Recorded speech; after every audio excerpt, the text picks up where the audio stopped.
Rubashkin camp to go out and to raise money for a yid that you don't even know. Mamish Pidyon is such a heilige thing.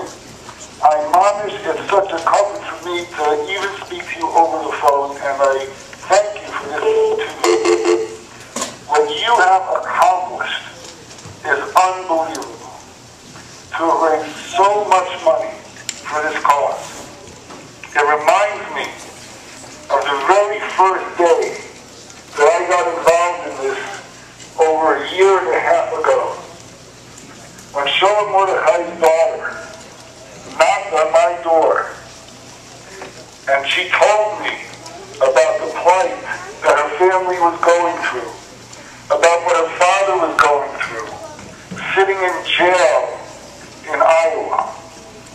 And at that point I realized here she was driving down from Albany, just knocking on doors trying to raise money for her pappy. And I said, maybe I can make some calls for you, maybe I can do something. And that was over a year and a half ago. Much has happened since that day. Some of it has been good, and some doesn't seem so good yet. But I must say, I can be made on this, that every good thing that has happened in this case was based on, first, some outpouring of achdus in Klal Yisrael, some amazing, unprecedented outpouring of achdus in Klal Yisrael. And I will give you, if I may, just a couple of examples. When Sholom was arrested for the second time, the government had the chutzpah to say that he should not be allowed out on bail until his trial.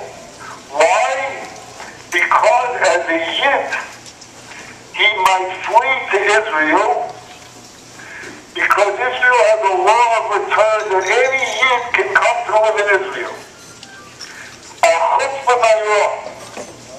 When I heard about this time, we got together a few askanim.